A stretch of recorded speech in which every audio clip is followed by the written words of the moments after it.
The impact of the new FDA rule on healthy food labeling.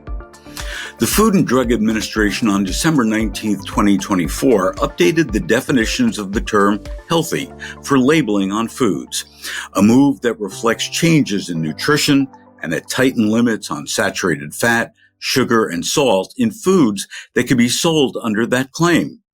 It's been a 30-plus year discussion and debate over the word healthy that culminates in a 318-page rule that takes effect in 2028. It sets highly specific guidelines around what food manufacturers can voluntarily label healthy or other terms like healthful or healthiest. To make that claim, for instance, a 50-gram serving of a dairy product must contain no more than 5% of a person's daily sugar level and 10% of a person's daily salt and saturated fat limit. The problem is that certain foods that we know are healthy, for example, yogurt, would not be allowed to use the term since milk has naturally occurring sugars that would exceed the limits. Similar standards would apply to fruits, grains, vegetables, meats, and other foods. The new definition could include some processed and packaged foods and several items previously excluded from the definition of healthy, like nuts, seeds, salmon, some oils, and water. Let the consumer confusion begin.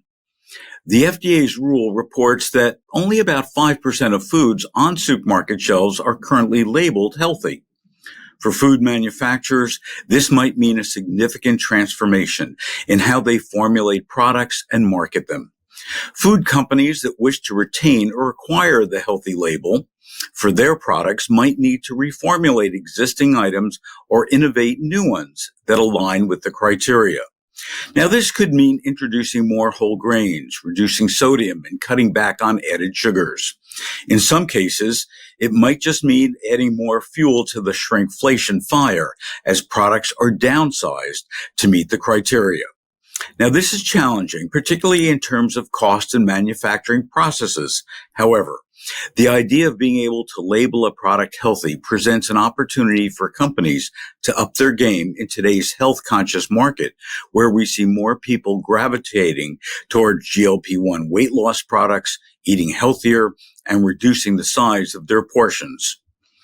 Robert F. Kennedy Jr., who's about to begin confirmation hearings to become Secretary of the nation's top health agency, campaigned for President-elect Trump on a message of making the nation healthier through more nutritious food. He has criticized the food industry for decades, saying that it's poisoning our kids with artificial additives and ultra-processed foods. We just don't know his position on this label and what its future might be in the weeks to come. The pros of this new legislation is alignment with current nutrition science, with the intent of benefiting consumers by promoting foods that genuinely contribute to a healthy diet. The rule certainly encourages food companies to explore innovative ways to enhance nutritional profiles, leading to healthier product offerings and choices in the market. By focusing on nutrient density and balanced consumption instead of highlighting individual ingredients or claims, the rule aims to mitigate public health issues, including heart disease, obesity, and diabetes. Transparent labeling builds consumer trust. However, in this case, the criteria may well confuse more shoppers than it helps. A great example is SpaghettiOs Healthy Kids Entree labeling. It may be low in fat, just 2 grams, but it's high in carbs, 58 grams, high in sugar, 20 grams, and has a whopping 1,070 milligrams of sodium. Hardly a product that deserves to include the word healthy on its label. The FDA's updated rule for labeling food products as healthy signifies a substantial shift towards improved public health through informed consumer choices and responsible manufacturing. In general, the FDA's updated rule follows the nutritional science and advice of the nation's Dietary Guidelines 2020 to 2025, which federal agencies issue every 5 years.